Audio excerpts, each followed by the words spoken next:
तो नए अर्थशास्त्र में एक तो हम देखेंगे कि जो परिभाषा है अर्थशास्त्र की, जो डेफिनीशन है, वो आज के अर्थशास्त्र से बिल्कुल अलग है। पुराने अर्थशास्त्र की क्या डेफिनीशन थी कि भाई लोगों की इच्छाएं अनंत हैं और जो प्राकृतिक संसाधन है वो सीमित हैं, तो इनको कैसे मैनेज करना है। मतलब वो पहले से ये मान के चल रहे हैं कि जो इतनी बड़ी नेचर बनाई है, इतनी बड़ी जो नेचुरल रिसोर्सेज हैं वो थोड़े हैं उनकी समझ में। किसकी अपेक्षा थोड़े हैं? उनको लगता है कि लोग इतने हैं और उनकी इच्छाएं इतनी अनंत हैं कि ये संभव नहीं है। तो उसके लिए जो अर्थशास्त्र इन लोगों ने बनाया है, जिसको पूंजीवाद कहा जाता है, पूंजीवाद का जो अर्थशास्त्र है, तो वो उस परिभाषा के को मद्देनजर रख के बनाया हुआ है। अब हम देखें कि नए अर्थशास्त्र की क्या परिभाषा है। नया अर्थशास्त्र है कि भाई जो भी नेचुरल रिसोर्सेज हैं, जो भी हैं, वो अच्छे मैनेजमेंट के द्वारा सबकी इच्छाओं की पूर्ति कैसे कर सकते हैं, ऐसा अर्थशास्त्र। माने वो शास्त्र जो सबकी इच्छाओं की पूर्ति करने में सक्षम हो, ऐसे नियमों का एक संग्रह, ऐसे अर्थ के नियमों का एक संग्रह कि जो सबको मांग करने की छूट दे, उस मांग के हिसाब से उसका निर्माण की का पूरा प्रोसेस, और निर्माण होने के बाद जिसने जो मांग की उस तक वो डिलीवरी होने तक की जो पूरी प्रक्रिया है, ये अर्थशास्त्र कहलाए, जो नया अर्थशास्त्र है। और इसके लिए जिन भी नियमों की ज़रूरत हो, जिस भी प्रक्रियाओं की ज़रूरत हो, वो उसमें हो। तो कुल मिला के छोटी सी परिभाषा क्या हो गई कि सभी की इच्छाओं की पूर्ति करना अर्थशास्त्र का कार्य है। अर्थशास्त्र उसी के लिए बनाया जाता है, और ये जो नया अर्थशास्त्र बनाया है ये उसी बात के लिए बना है, और उसी तरह का बना है कि ये सबकी इच्छाओं की पूर्ति करता रहेगा हमेशा, जिसकी जब भी जो भी इच्छा होगी। अब कैसे करेगा इसको देखते हैं। इस नए अर्थशास्त्र का एक पॉइंट है, पहला पॉइंट, कि आपको मांग करने के लिए किसी शर्त की ज़रूरत नहीं है। आपको मांग करने के लिए कोई बदले में चीज़ देने की ज़रूरत नहीं है, ना आपको कोई पैसा देना है, क्योंकि उस व्यवस्था में पैसा है नहीं। उस व्यवस्था में बदले में भी कुछ नहीं देना है। क्या आप बदले में कुछ कोई सामान दो या कोई सेवा जाके दो, वो भी नहीं देना है आपको। माने बदले में देने की कोई प्रक्रिया नहीं है। आपको बस जो मांग करना है आप मांग कर लीजिए। मांग का पोर्टल बना होगा ऑनलाइन, जैसे अमेजोन वगैरह, फ्लिपकार्ट वगैरह पोर्टल बने रहते हैं, तो उस तरह का एक पोर्टल बना होगा उस व्यवस्था के द्वारा ही, और उस पर आप अपनी मांग डाल दीजिए। उस मांग के हिसाब से जो व्यवस्था में लोग होंगे वो प्राकृतिक रिसोर्सेज और ह्यूमन रिसोर्सेज, माने प्राकृतिक संसाधन और मानव संसाधन को मिलाकर उसका निर्माण कर देंगे।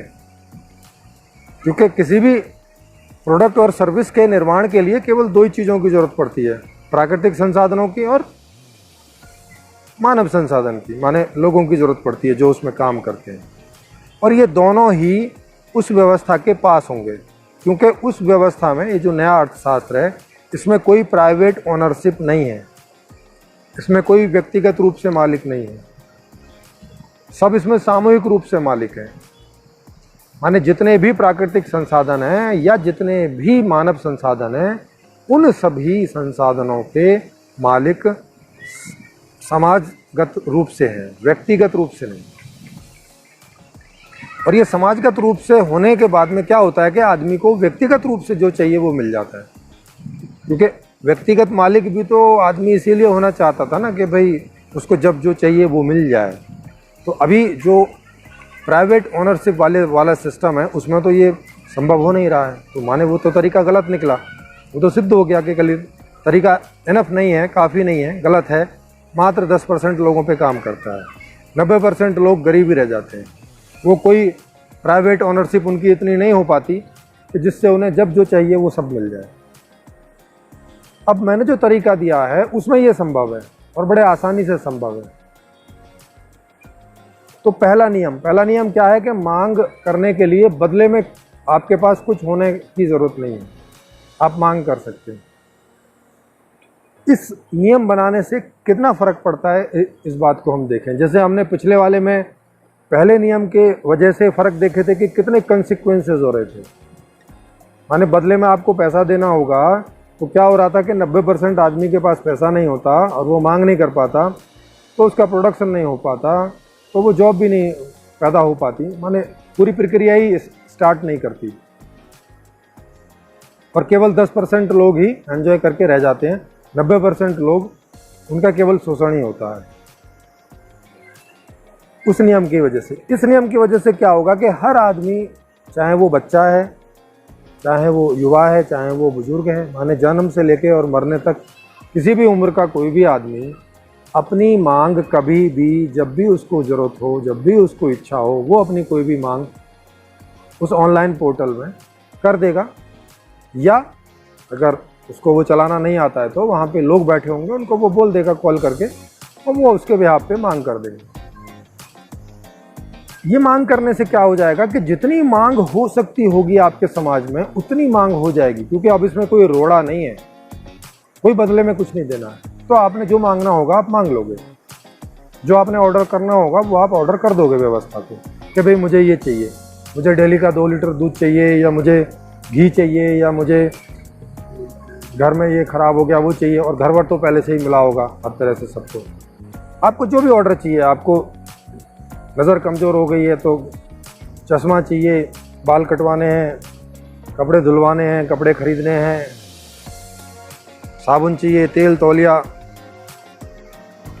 माँ चाहिए, पिताजी चाहिए बहन चाहिए, भाई चाहिए, मित्र चाहिए, जो भी संबंध में भी कोई भी चाहिए, किसी भी प्रकार का कि आप डिमांड वहाँ पे कर सकते हैं और वो डिमांड वहाँ पे फुलफिल होगी। तो वो डिमांड करने का जो अधिकार है बिना किसी शर्त के, इससे क्या हो जा रहा है कि जितने भी लोग इस व्यवस्था में रह रहे होंगे, सारे नागरिक, वो अपनी मांग कर पाएंगे। ठीक, अब इससे क्या होगा? इससे ये होगा कि उनकी फ्यूचर इनसिक्योरिटी ख़त्म हो जाएगी, क्योंकि बदले में तो कुछ देना है नहीं है। जैसे आज मांग कर देनी है वैसे ही कल भी कर देनी है, वैसे ही परसों भी कर देनी है, तो उनकी फ्यूचर इनसिक्योरिटी भी ख़त्म हो जाएगी। जब उन्हें साल 2 साल इस व्यवस्था में जिएंगे और पता चलेगा कि जब वो मांग करते हैं वो उन्हें मिल जाता है, तो उससे उनकी फ्यूचर इनसिक्योरिटी ख़त्म हो जाएगी। जो डर पैदा रहता है कि कल को क्या होगा, कल को मुझे खाना कैसे मिलेगा, मेरे बच्चों को खाना कैसे मिलेगा, मेरी नौकरी चली गई तो क्या होगा, कोई कोरोना टाइप की महामारी आ गई, इकोनॉमी डूब गई तो क्या होगा, इतनी सारी टेंशन रहती है लोगों को। अभी आप देख ही रहे हैं कि आत्महत्याएं होनी शुरू हो गई हैं। कल परसों के उसमें एक पूरी फैमिली ने आत्महत्या कर ली, बताइए, कर्ज ना देने की स्थिति में। क्योंकि अब जिनका कर्जा है वो भी मजबूर हैं कर्ज मांगने के लिए, क्योंकि पैसा उनके पास भी नहीं है, तो वो भी अपना पैसा वापस चाहेंगे, तो वो मांगने के लिए मजबूर हैं, ये नहीं देने के लिए मजबूर हैं। तो अब कोई तो सफ़र करेगा। तो जिन्होंने आत्महत्या कर ली वो सफ़र कर गए, अब जिसका कर्ज था उसको भी वापस मिला, अब वो भी सफ़र करेगा। माने दोनों पार्टी सफ़र कर रही है, आप समझिए। तो ये डर भय खत्म हो जाएगा उस व्यवस्था में, माने पैदा ही नहीं होगा, क्योंकि आपको पता है कि कल को भी आपने मांग कर लेनी है और मिल जाएगा। तो इस नियम से क्या हुआ, एक तो ये हो गया कि आपको पूरी आज़ादी मिल गई, पूरी फ्रीडम मिल गई। भाई आपको जो चाहिए वो आपको मिल जाना है, आपने बस मांग करनी है और आपको मिल जाएगा। इससे कितनी आपको फ्रीडम है, फुल फ्रीडम। माने अब इससे ज़्यादा और कोई फ्रीडम हो नहीं सकती। अब आप अपनी इच्छा की ज़िंदगी, जैसी ज़िंदगी जीना चाह रहे हैं वो आप जी पा रहे हैं। इससे ज़्यादा स्वतंत्रता की ना ज़रूरत होती है, ना कोई मांगता है, ना उसका कोई मतलब होता है। तो पहला जो रूल हो गया वो हो गया डिमांड का। अब डिमांड आपने कर दी, अब दूसरा रूल आता है कि भाई उसका निर्माण कैसे हो, क्योंकि डिमांड तो हो गई, ठीक है, क्योंकि डिमांड करने से तो चीज़ मिल नहीं जाती। भाई मैंने डिमांड कर दी कि मान लिया मुझे आज जो है वो डेली का 2 लीटर दूध चाहिए, लेकिन ऐसे डिमांड करने से तो मिल नहीं जाता है। तो इसकी व्यवस्था कैसे होगी वो भी अर्थशास्त्र के अंदर ही है। कैसे है कि दूध जिन भी चीज़ों से बनता है, माने भैंस हैं, गाय हैं, बकरी हैं, और जो कई वनस्पतियों से भी दूध बनता है जिसमें सोया है, तो उससे वो उतना दूध पैदा करना जिसमें कि लोगों की जरूरत भी पड़ेगी, माने मानव संसाधन। तो प्राकृतिक संसाधन और मानव संसाधन दोनों को जोड़ के जो मांग है उसके आधार पर उतना प्रोडक्शन की व्यवस्था करना। तो ये कैसे होगा? ये ऐसे होगा क्योंकि इसमें से करेंसी हटा दी है। जब करेंसी हटा दी है तो लोगों के श्रम का मूल्यांकन बंद हो गया। जो सैलरी आप मांगते हैं बड़ी बड़ी, वो किस लिए? कि ताकि जो प्रोडक्ट एंड सर्विसेज हैं वो आप खरीद सकें। इसमें आप सीधे मांग ही कर ले रहे हैं, और आप ही नहीं सभी कर ले रहे हैं। तो चाहे किसान है, चाहे ड्राइवर है, चाहे मैकेनिक है, चाहे साइंटिस्ट है, चाहे नेता है, चाहे मैनेजर है, जो भी कोई है, XYZ, एवरीबॉडी। तो वो कैसे हो गए? वो सब बराबर हो गए। करेंसी को हटाने से मूल्यांकन हट गया। जिस मूल्यांकन से क्या हो रहा था, एक छोटा हो जा रहा था, एक बड़ा हो जा रहा था। ये जो फाइनेंशियली अनियमितता थी, जो आर्थिक असमानता थी बड़ी, वो समाप्त हो गई। जिनके पास ज़्यादा पैसा होता था वो सुपीरियर फील करते थे, जिनके पास नहीं होता था वो इन्फीरियर फील करते थे। वो हाथ जोड़ के खड़े रहते थे उन लोगों के सामने कि इनसे कोई हमें फेवर मिल जाए, कुछ मिल जाए, ऐसा इस आशा में। ना कोई किसी का सर रहा, ना कोई किसी का मालिक रहा, ना कोई किसी का नौकर रहा। क्या हो गया? सहयोगात्मक व्यवस्था हो गई। भाई हर आदमी से मतलब 25 से 50 साल के बीच के जो लोग हैं, केवल उन पर एक शर्त है कि उन्हें अपनी योग्यता के अंतर्गत अपनी कोई रुचि का एक कार्य उन्हें करना पड़ेगा 25 से 50 साल की उम्र के बीच में, क्योंकि उसी से ये सारा प्रोडक्शन होगा। मनी हटाने से कि श्रम का मूल्यांकन खत्म हो गया। जब श्रम का मूल्यांकन खत्म हो गया तो वस्तु का मूल्यांकन भी खत्म हो गया। अब वहाँ सोना है, चाहे लोहा है, चाहे डायमंड है, चाहे कार है, चाहे एरोप्लेन है, चाहे रेलगाड़ी है, चाहे कपड़े हैं, जो भी कुछ है, बस यूज करने की चीज़ें हैं, यूज कीजिए। अब उनका कोई मूल्यांकन नहीं। उनके मूल्यांकन करने से क्या होता है कि फिर जिनके पास वो पैसा नहीं होगा वो उन्हें खरीद नहीं पाएंगे, माने वो उनका उपभोग नहीं कर पाएंगे, माने वो उनका सुख नहीं उठा पाएंगे। इसमें सारे के सारे लोग सुख उठा पाएंगे। तो करेंसी हटाने से क्या हो गया कि मूल्यांकन ही समाप्त। आप जो चाहते हैं वो आपको मिल जा रहा है, दूसरा जो चाहता है वो उसको मिल जा रहा है, तीसरा जो चाहता है वो उसको मिल जा रहा है। अब सब अपनी लाइफ जी रहे हैं। अब किसी को मतलब नहीं है कि दूसरे के पास क्या है। अब इतने से मतलब है कि हम जो चाह रहे हैं हमें मिल रहा है कि नहीं मिल रहा है, बस। तो दूसरे को देखकर जो जलने की, ईर्ष्या की भावना थी, उससे दमित होने की भावना थी, माने इन्फीरियर फील करने की भावना थी, या सुपीरियर वाली प्रॉब्लम थी, वो इसमें पैदा ही नहीं होगी। तो दूसरा नियम क्या हो गया कि मूल्यांकन ही नहीं है। और ये मूल्यांकन केवल उसी में नहीं, ये मूल्यांकन एजुकेशन में भी नहीं है। जो बच्चों के ऊपर शुरू से प्रेशर आ जाता है कि तुम्हें IAS बनना है, तुम्हें PCS बनना है, तुम्हें ये बनना है, तुम्हें साइंटिस्ट बनना है, तुम्हें इंजीनियर बनना है, और लगा है पूरा समाज उनको ज़बरदस्ती करने में, जबकि उनकी रुचि किसी और चीज़ में है। तो 3 इडियट मूवी आपने देखी होगी जो उसके ऊपर बनी। तो इन दोनों नियमों से कितनी सारी गुत्थी सुलझ गई, कितनी सारी प्रॉब्लम हैं जो पैदा हो रही थी और पैदा होनी बंद हो गई, माने पैदा होनी बंद हो जाएंगी जब ये व्यवस्था आ जाएगी। जॉब आपको आपकी इच्छा के मिल जा रहा है, एजुकेशन आपको आपकी इच्छा की मिल जा रही है, प्रोडक्ट एंड सर्विस आपको आपकी इच्छा के मिल जा रहे हैं। अब और क्या चाहिए भाई? इसी बात के लिए तो पूरी व्यवस्था की ज़रूरत थी कि हमें जो एजुकेशन चाहिए वो एजुकेशन मिल जाए, जो जॉब चाहिए वो जॉब मिल जाए, जो प्रोडक्ट एंड सर्विसेज चाहिए वो प्रोडक्ट एंड सर्विसेज मिल जाए, जो खेल चाहिए वो सारे खेलों की व्यवस्था मिल जाए, जो करना चाहते हैं वो करने के लिए पूरी व्यवस्था मिल जाए, और सबको मिल जाए अपने अपने हिसाब की, जैसी जिसको चाहिए।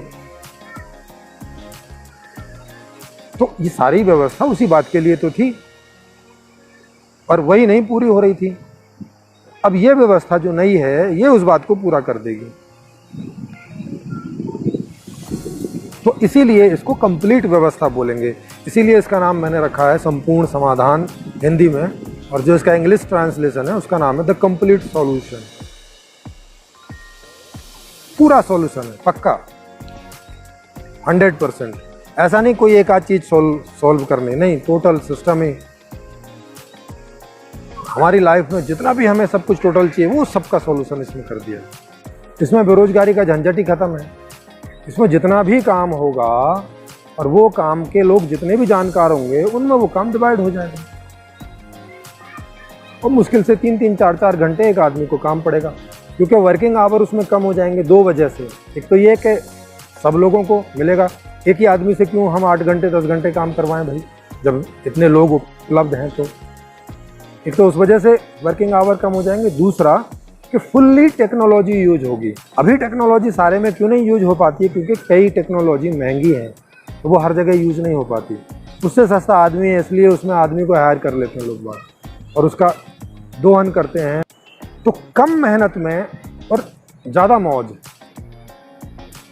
ये इस व्यवस्था का रूल है कि मेहनत कम से कम होगी, माने जितनी आप करना चाहें उतनी, उससे ज़्यादा नहीं, और उतनी मेहनत में आपको जो चाहिए वो सब कुछ मिल जाए, जो चाहिए। माने एक जगह रहने की भी ज़रूरत नहीं है उस नई व्यवस्था में कि आप पूरे 25 माने पूरे जितने भी 70-80 साल आप जी रहे हैं एक जगह ही निकाल दिया, या ज़्यादा से ज़्यादा शहर में जाके बस गए। नहीं, इसमें तो आप पूरी दुनिया में ये जहाँ तक भी व्यवस्था रहेगी भारत में होगी, तो भारत में आप कभी शिमला जाइए, कभी ऊटी जाइए, वहाँ रहिए, यहाँ रहिए, जहाँ आप रहेंगे वहीं सारी व्यवस्था पूरी दुनिया में आ जाती है। तो कहीं स्विट्ज़रलैंड में जाइए, ऑस्ट्रेलिया में जाइए, अमेरिका में जाइए, 6 महीने वहाँ रहिए, साल भर यहाँ रहिए।